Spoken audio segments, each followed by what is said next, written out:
কালীপুজো ভাইফোঁটার রেশ কাটতে না কাটতেই ছট পুজোর প্রস্তুতি শুরু হয়ে গিয়েছে জোর কদমে। কালিয়াগঞ্জের শান্তি কলোনি শ্রীমতী নদীর পাড়ে জোর কদমে চলছে ছট পুজোর ঘাটের জায়গা পরিষ্কারের কাজ শুরু করেছে পুরসভা।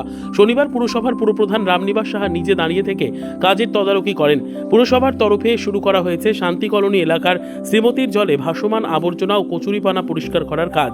চলাচলের সুবিধার্থে রাস্তার পাশে পেভার ব্লক বসানোর কাজ শুরু হয়েছে এবং ঘাটের চারপাশ জুড়ে সাফাই করা হচ্ছে। ইতিমধ্যে শ্রীমতী নদীর সৌন্দর্যের জন্য I love Kaliaganj selfie zone বসানো হয়েছে। পুজোর দিনে সাধারণ মানুষদের পাশাপাশি পুজো উদ্যোক্তাদের যেতে কোনো প্রকার সমস্যা না হয় সব ধরনের ব্যবস্থা নেবে পুরসভা বলে জানান পুরপ্রধান রামনিবাস সাহা। আগামী সোমবার বিকেলে অস্তগামী সূর্য প্রণামের মধ্যে দিয়ে ছট পুজোর সূচনা হবে। মঙ্গলবার সকালে উদীয়মান সূর্য প্রণামের মধ্যে দিয়ে ছট পুজোর সমাপ্তি হবে। বাঙালির 12 মাসে 13 পার্বণে জায়গা করে নেওয়া আসন্ন ছট পুজোর জন্য প্রস্তুতি চলছে।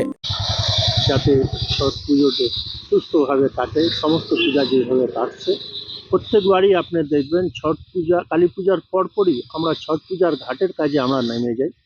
শুধু ওই শ্রীমতী ঘাট বলে না, প্রত্যেকটা ঘাটে আমার কাজ চলছে যাতে সুষ্ঠুভাবে সাধারণ মানুষ এবং ভক্তরা পুজো দিতে পারেন বা পুজো করতে পারেন।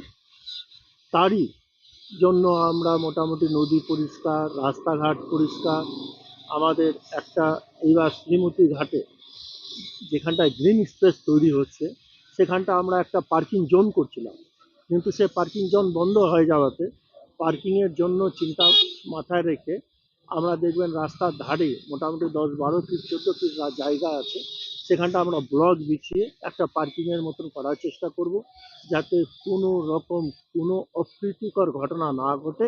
সেটাই কালিয়াগঞ্জ পৌরসভার উদ্দেশ্য এবং বদ্ধপরিকল্পনা। ব্যুরো রিপোর্ট, উত্তর বাংলা সংবাদ।